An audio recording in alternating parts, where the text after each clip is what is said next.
जी साहब।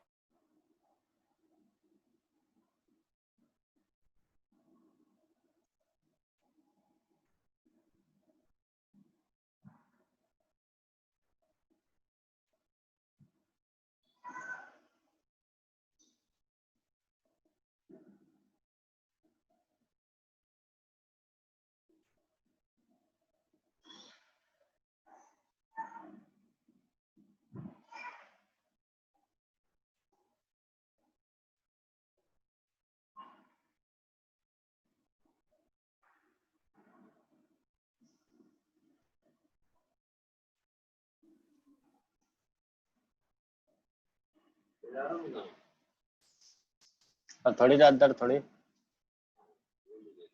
है, दे दी गोली।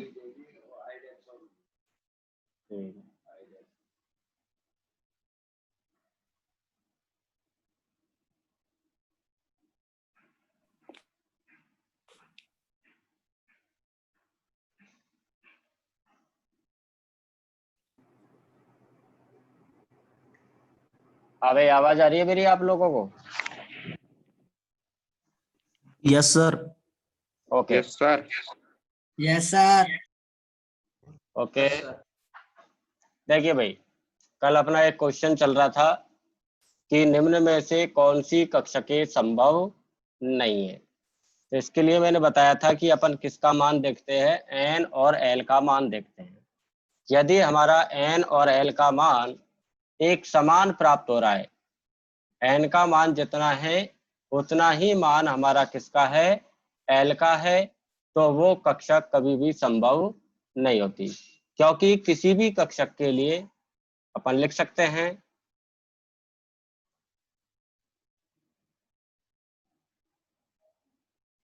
किसी भी कक्षक के लिए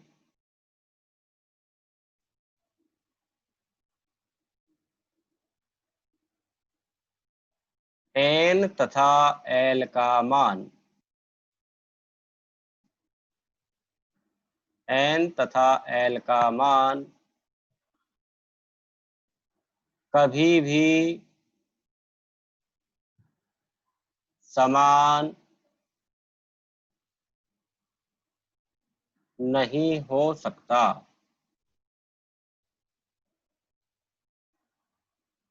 यदि कोई कक्षक संभव है तो उसके लिए एन और एल का मान कभी भी समान नहीं होगा। जैसे अपन को कक्षक दे रखी है, कौन कौन सी कक्षक दे रखी है अपन को? एक तो दे रखी है 2p, एक दे रखी है 3f, एक है हमारे पास 4p और एक है 5p और फिर 2d है और 2d के बाद एक आपको दे दी 1p। तो आपको ये पता लगाना है कि इनमें से कौन कौन सी कक्षक हमारी संभव है। तो आप कैसे निकालोगे? एक तो इसमें n का मान निकाल लोगे और एक आप किसका मान निकाल लोगे, l का मान निकाल लोगे।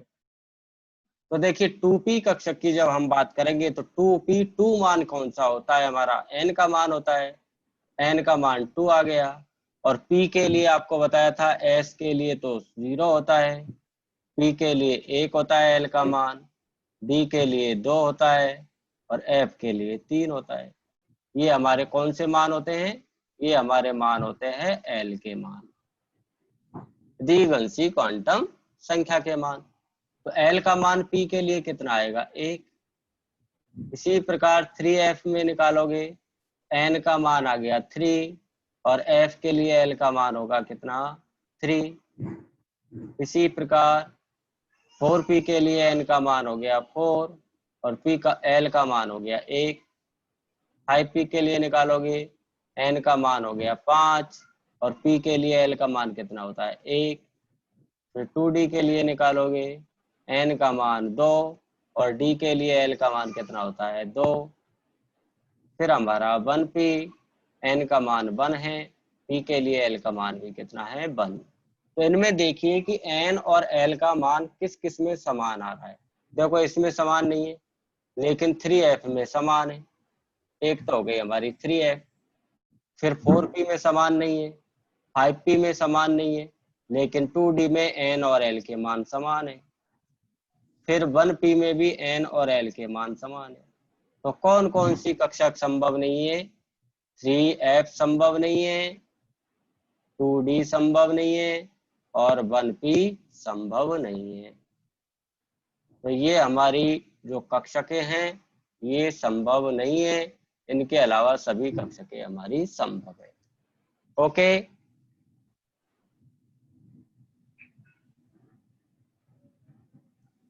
नोट कर लीजिए इसको।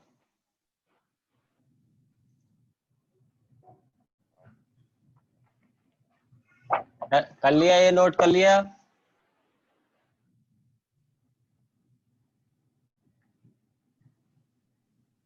लिख लिया कि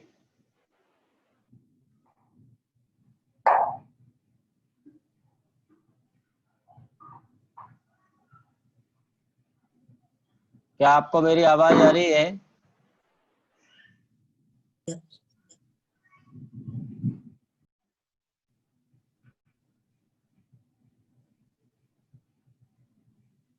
बेटा लिख लिया क्या ये विवेक? Yes sir.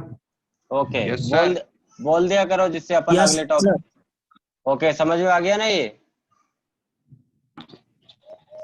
अब अगला टॉपिक डालिए आप। अगला टॉपिक है हमारा n+l का नियम। n+l का नियम।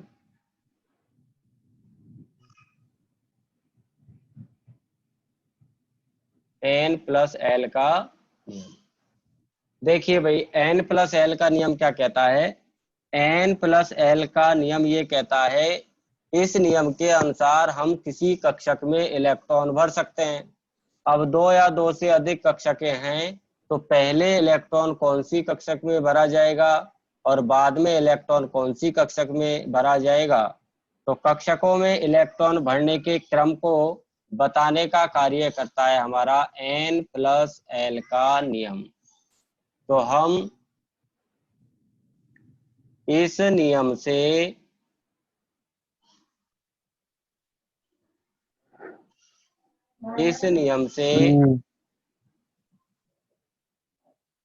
कक्षकों में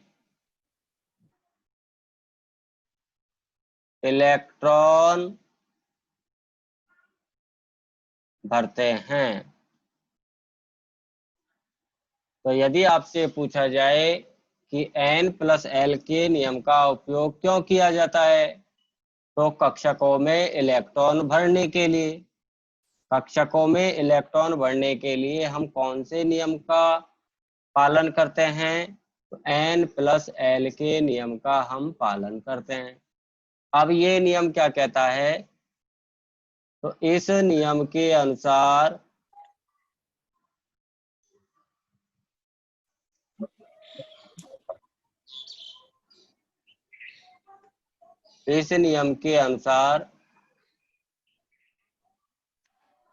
पहले इलेक्ट्रॉन उस कक्षक में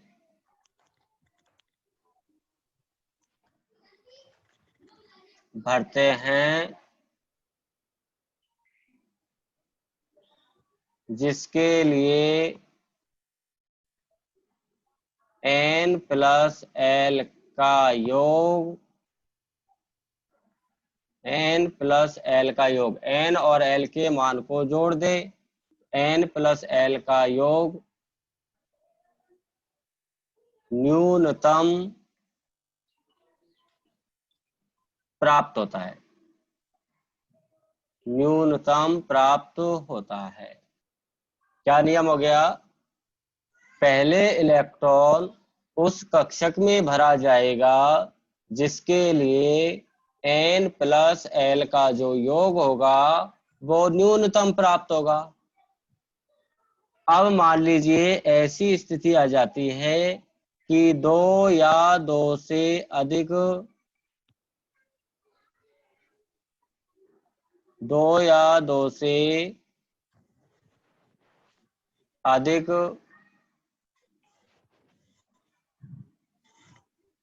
कक्षकों के लिए n प्लस l का योग समान प्राप्त हो जाता है। n प्लस l का योग कैसा प्राप्त हो जाए? समान प्राप्त हो जाता है। देखिए, यदि n प्लस l का योग कम प्राप्त होता है तो उसमें पहले इलेक्ट्रॉन भर दिया जाएगा। लेकिन मान लीजिए बेटा कि दो कक्षक हमन को ऐसी मिल गई जिनके लिए n प्लस l का योग समान प्राप्त हो रहा है, तो फिर समस्या हो जाएगी ना कि इलेक्ट्रॉन पहले किस में भरेंगे, क्योंकि दोनों के लिए n प्लस l का योग समान प्राप्त हो रहा है। तो ऐसी स्थिति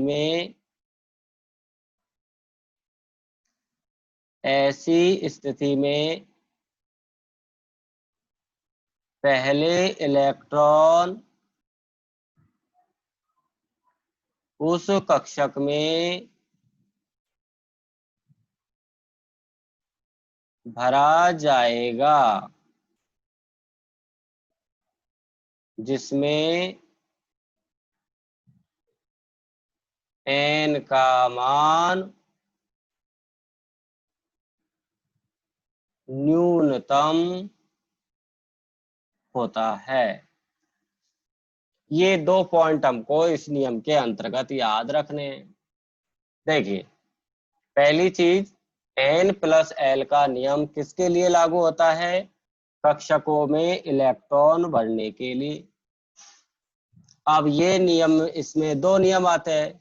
पहला, उस कक्षक में इलेक्ट्रॉन भरेंगे जिसके लिए n प्लस l का योग न्यूनतम होगा। ये वाला पॉइंट याद रखना है।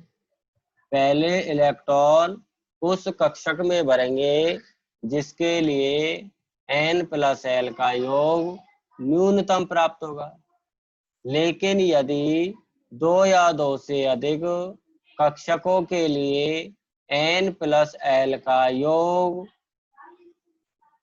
समान प्राप्त हो रहा है, तो ऐसी स्थिति में पहले इलेक्ट्रॉन उस कक्षक में भरा जाएगा जिसके लिए n का मान न्यूनतम होगा।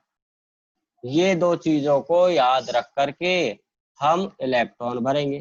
तो देखिए, जैसे आपको लिख दिया, एक तो लिख दिया 2p और एक लिख दिया 3s और एक लिख दिया 2s।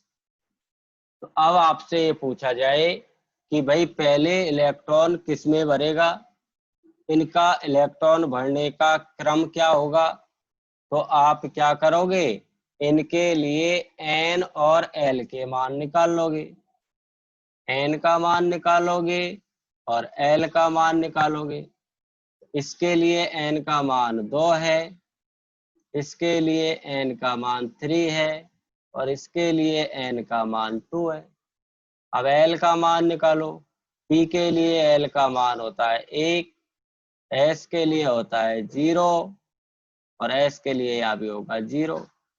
अब क्या कर देंगे हम, n प्लस l कर देंगे, दोनों मानों को जोड़ देंगे। तो जब इसको जोड़ा तो 2 और 1 3, इसका टोटल कितना आया 3 और इसका टोटल आया 2। तो कम मान किसका है, 2s का है। तो सबसे पहले इलेक्ट्रॉन किस में भरा जाएगा, 2s में। इसका मतलब इसकी ऊर्जा सबसे कम होगी। अब उसके बाद इसका भी मान 3 आ रहा है और इसका भी मान 3 आ रहा है। तो अपन ने पढ़ा, जब दोनों का मान समान प्राप्त हो तो जिसमें n का मान कम है उसमें पहले इलेक्ट्रॉन जाएगा। तो n का मान इसमें तो 2 है और इसमें 3 है, तो पहले किस में जाएगा, 2p में। तो 2s से अधिक ऊर्जा होगी 2p की और उसके बाद इलेक्ट्रॉन जाएगा 3s में। तो ये हमारे कक्षकों का क्रम प्राप्त हो गया, इलेक्ट्रॉन भरने का क्रम, जिनको हम ऊर्जा का क्रम भी कह सकते हैं। कि सबसे कम ऊर्जा होगी 2s की क्योंकि इसमें सबसे पहले इलेक्ट्रॉन जाता है, उससे अधिक ऊर्जा होगी 2p की क्योंकि से अधिक ऊर्जा होती है, उसके बाद जाएगा इलेक्ट्रॉन 3s में, क्योंकि इसकी ऊर्जा और अधिक होती है। बात समझ में आ गई क्या?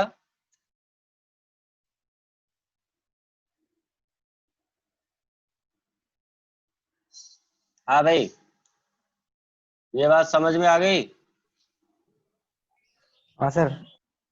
तो देखिए N+L का एक और उपयोग क्या हो गया, N+L नियम से हम कक्षकों की ऊर्जा का क्रम ज्ञात कर सकते हैं। ऊर्जा का क्या निकाल सकते हैं हम? ऊर्जा का क्रम ज्ञात कर सकते हैं। जैसे यहाँ पर ऊर्जा का क्रम निकाल लिया हमने 2s से अधिक हो गई ऊर्जा 2p की, और 2p से अधिक हो गई 3s की। अब इसको लिख लीजिए, इसके बाद एक एक्सरसाइज हम हल करेंगे। N+L का नियम लिख लो।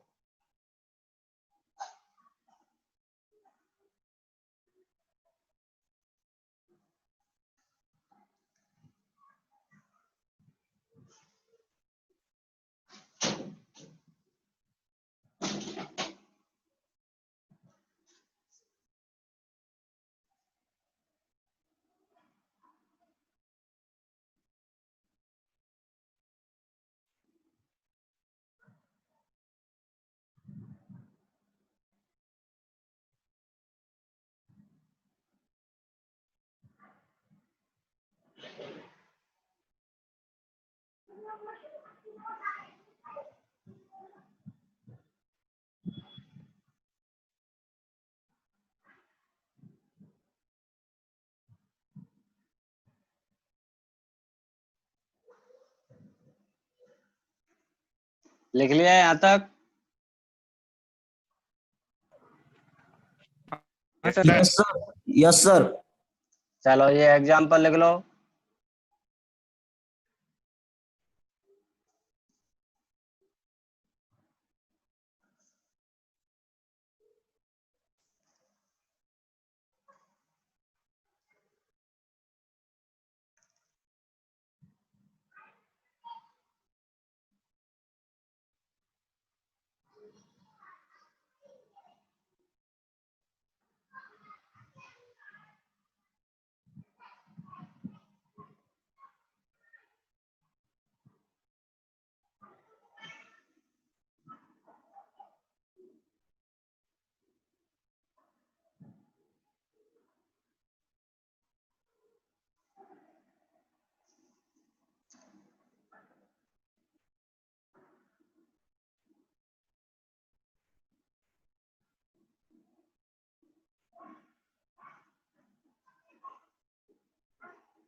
लिख लिया?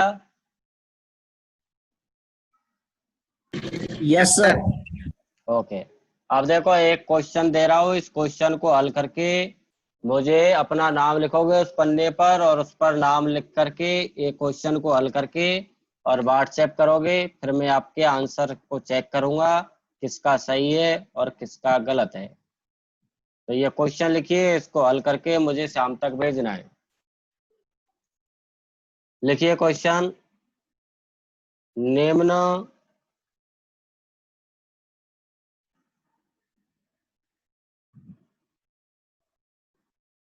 कक्षकों को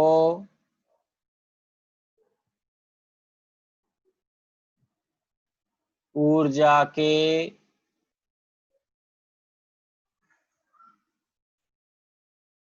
बढ़ते क्रम में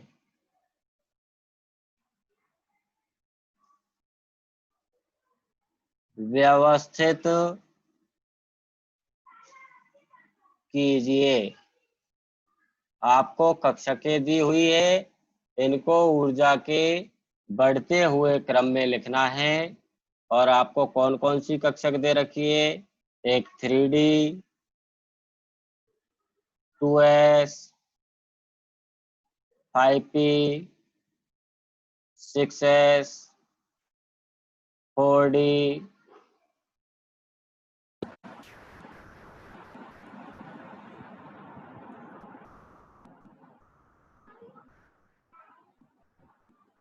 hello,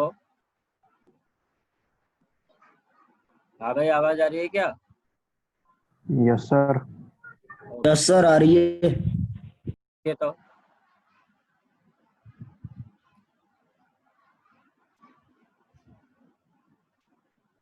four P, 3s, 2p, 5f, 4h, इनको आपको ऊर्जा के बढ़ते हुए क्रम में व्यवस्थित करना है।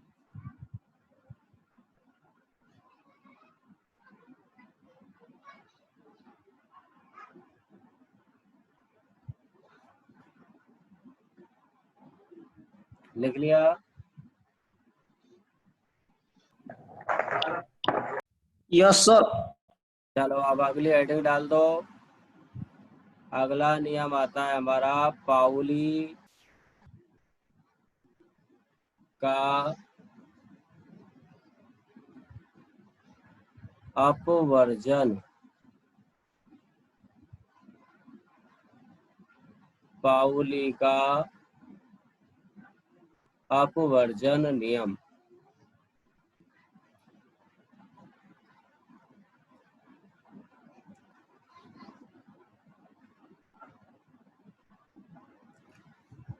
पाउली नाम के एक वैज्ञानिक हुए और इन्होंने एक नियम दिया था। तो ये नियम क्या था? पाउली ये कहता है कि किसी भी कक्षक में, क्योंकि एक कक्षक में कितने इलेक्ट्रॉन आते हैं? 2 इलेक्ट्रॉन आते हैं ना। तो किसी भी कक्षक में 2 इलेक्ट्रॉनों की चारों क्वांटम संख्याओं का मान कभी भी समान नहीं हो सकता। देखो, एक कक्षक होती है हमारी, और एक कक्षक को हम आयताकार बॉक्स से व्यक्त करते हैं, और एक कक्षक में अधिकतम इलेक्ट्रॉन की संख्या कितनी होती है? 2 इलेक्ट्रॉन आता है। तो पाउली ये कहता है कि किसी भी कक्षक में 2 इलेक्ट्रॉनों की चारों क्वांटम संख्याओं का मान कभी भी समान नहीं होता है। और नियम क्या हो गया? इस नियम के अनुसार, इस नियम के अनुसार किसी भी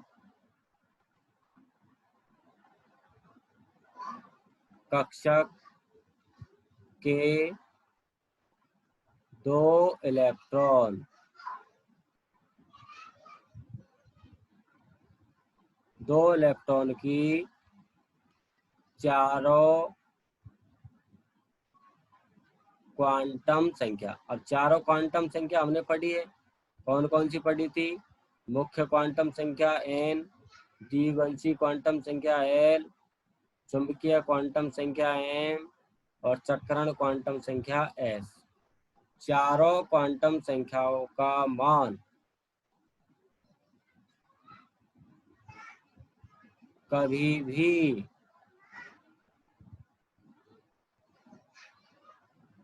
समान नहीं होता है। क्या नियम हो गया? किसी भी कक्षक के 2 इलेक्ट्रॉन की चारों क्वांटम संख्याओं का मान कभी भी क्या नहीं हो सकता? समान। इसलिए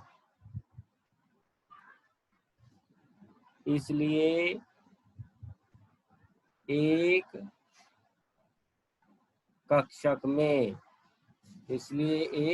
में विपरीत चक्रण के 2 इलेक्ट्रॉन आ सकते हैं। जैसे देखिए, जैसे हमने यहाँ पर लिख लिया कार्बन, और कार्बन का परमाणु क्रमांक हो गया 6। इलेक्ट्रॉनिक विन्यास लिखना पहले बता दिया मैंने आपको, क्या विन्यास हो जाएगा 1s2 2s2 और 2p2। अब किसी भी एक कक्षक को ले लो आप, जैसे ये 1s कक्षक ले ली, इस 1s कक्षक में कितने इलेक्ट्रॉन हैं 2।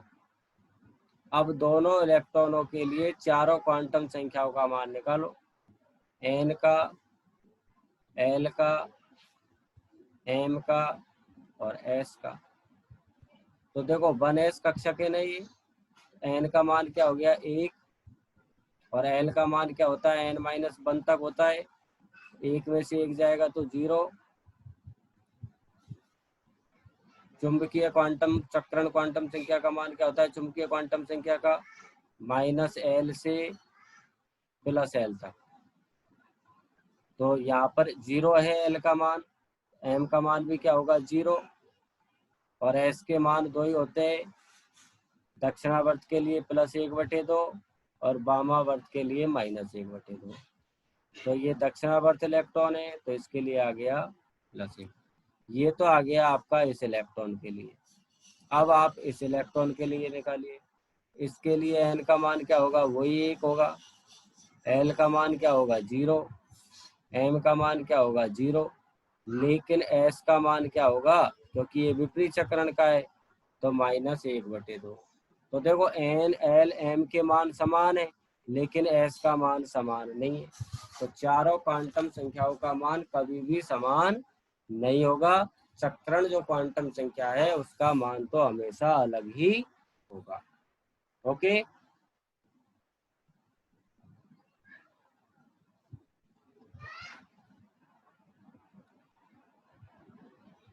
बात आ गई समझ में?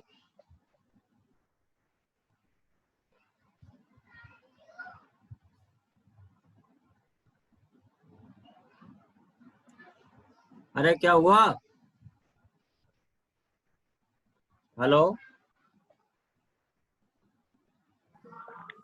आ गई सर। आप इतना लेट क्यों बोलते हो? चलो लिखो पाउली का अपवर्जन नियम, नोट कीजिए इसको।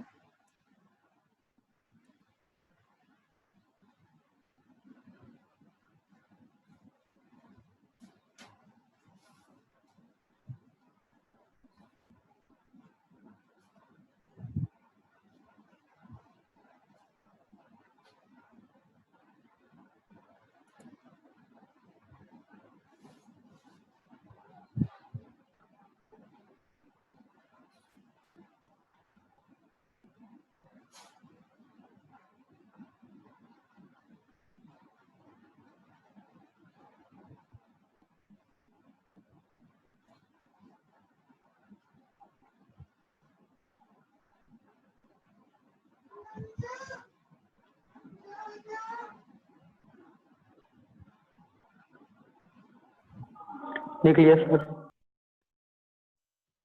एग्जाम्पल लिख लो इसका।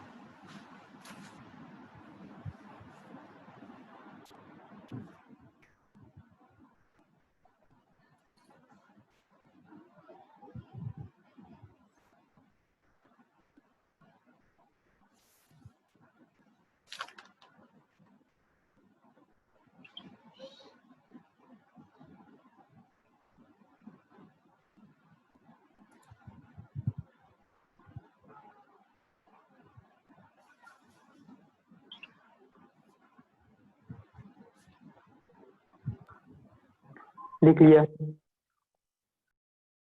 अब अगला नियम डालो। अब आप लोगों में से मुझे बताओ इलेक्ट्रॉनिक विन्यास लिखना किस किसने नहीं सीखा था?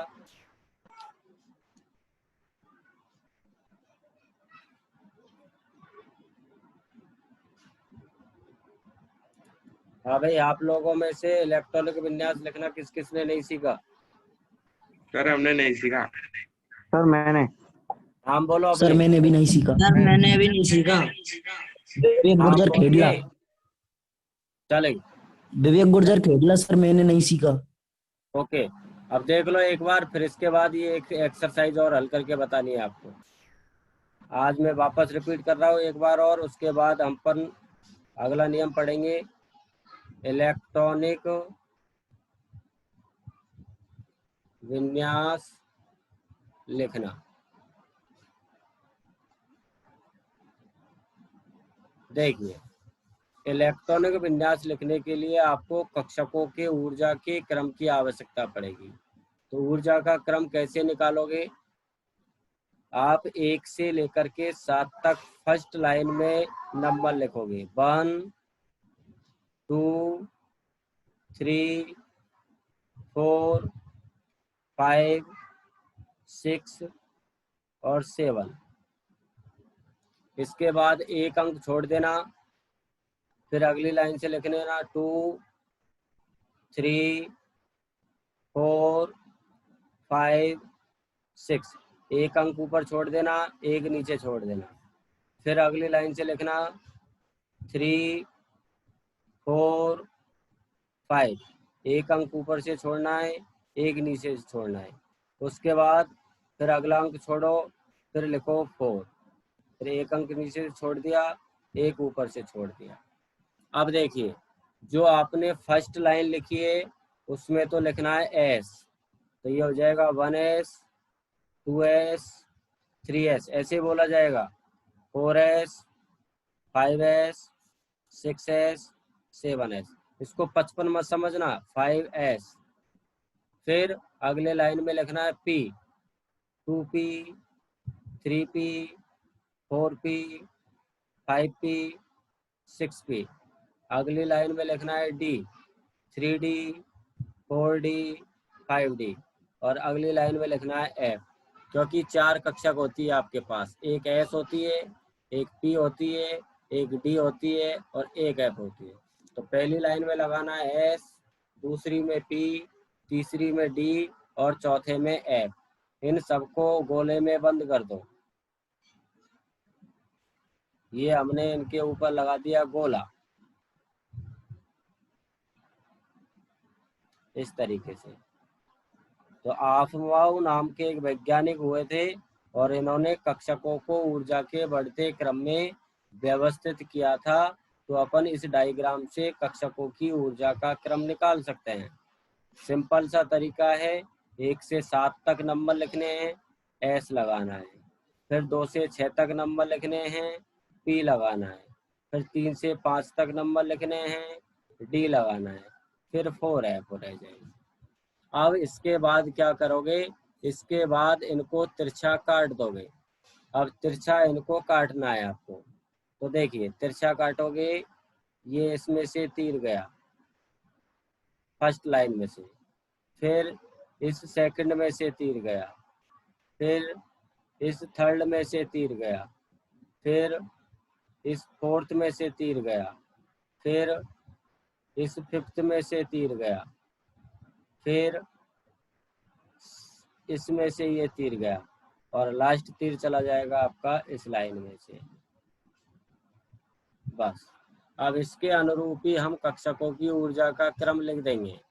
तो देखिए, सबसे पहले किस में से गया? 1s में से गया ना, तो क्या लिखोगे? 1s। अब इससे अधिक ऊर्जा होगी किसकी? अगला तीर किस में से जा रहा है? 2s में से, तो 2s। फिर 2s के बाद किस में से जा रहा है? 2p में से, 2p। फिर 2p के बाद किस में से? 3s। 3s अब बोलिए, 3s के बाद 3p 3p 3d के बाद 3d 3p के बाद 3p के बाद ये देखो 4s। फिर 4s के बाद 3d, 3d 3d के बाद 4p, 4p के बाद 5s, 5s 5s के बाद 4d, 4d 4d के बाद 5p, 5p 5p के बाद 6s s, फिर 4f इसके बाद नंबर आ जाएगा हमारा 4f का, 5d फिर 5d, 5d के बाद 6p, 6p 2p के बाद 7s। 7s। अब इसके अनुसार हमको किसी भी तत्व का इलेक्ट्रॉनिक विन्यास लिख लेंगे। जैसे अभी अपन ने लिखा था कार्बन का, तो कार्बन का परमाणु क्रमांक कितना होता है 6।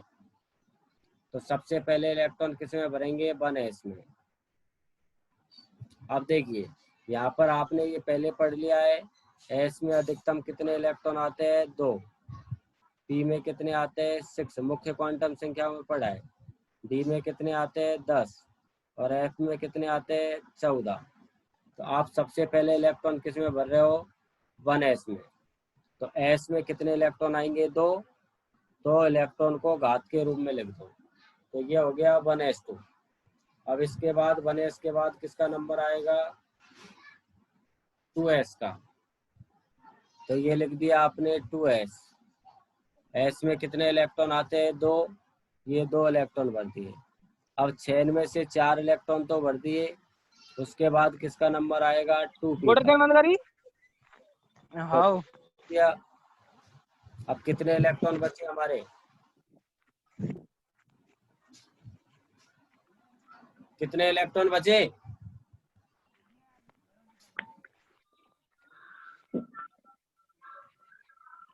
अरे कितने इलेक्ट्रॉन बच रहे हैं इसमें? 2। तो 2p में कितने आ जाएंगे 2 इलेक्ट्रॉन। अब देखो p में आ तो 6 सकते हैं, लेकिन हमारे पास 2 ही बचे तो 2 इलेक्ट्रॉन आ जाएंगे। एक उदाहरण और देखो। इसके बाद इन तत्वों के इलेक्ट्रॉनिक विन्यास आपको लिखने में नीचे लिख रहा हूँ। लिथियम परमाणु क्रमांक 3, ऑक्सीजन परमाणु क्रमांक 8, नाइट्रोजन 7, सोडियम 11 और कैल्शियम 20। इनके आप लिख करके मुझे व्हाट्सएप करोगे उसी क्वेश्चन के संग संग। जैसे एक उदाहरण और बता देता हूँ आपको। आपने ले लिया यहाँ पर नियोन और उसका परमाणु क्रमांक होता है 10। तो पहले किस में जाएगा 1s का नंबर सबसे पहले आता है 1s, कितने इलेक्ट्रॉन 2। उसके बाद किसका नंबर आता है 2s का। उसके बाद किसका नंबर आता है 2p का। अब कितने इलेक्ट्रॉन भर दिए हमने 4। तो 10 में से 4 भर दिए, कितने बचे 6। और p में कितने इलेक्ट्रॉन बचे, तो हम इसमें 6 इलेक्ट्रॉन भर देंगे। एक उदाहरण और देखो। जैसे आपको बता दिया स्कैंडियम 21 का। अब 21 का लिखना है, सबसे पहले किस में आएगा 1s में, कितने 2। उसके बाद किसका नंबर आएगा 2s का। इसके बाद किसका नंबर आएगा 2s का। 2s में कितने 2। 2s के बाद किसका नंबर आता है 2p का। p में कितने इलेक्ट्रॉन आते हैं 6। 2p के बाद देखिए किसका नंबर आएगा 3s का। तो आप लिखोगे 3s। अब s आ गई तो कितने इलेक्ट्रॉन 2। 3s के बाद किसका नंबर आता है 3p का। तो 3p और 3p, p में कितने आते हैं 6। 3p के बाद किसका नंबर आता है 4s का। s में कितने आते हैं 2। कितने इलेक्ट्रॉन हो गए गिनिए, 2 और 2 4, 6 10, 10 और 2 12, 12 और 6 18, 18 और 2 20। एक इलेक्ट्रॉन और बच गया। 4s के बाद किसका नंबर आएगा 3d का। तो 3d में कितना इलेक्ट्रॉन 1। ओके,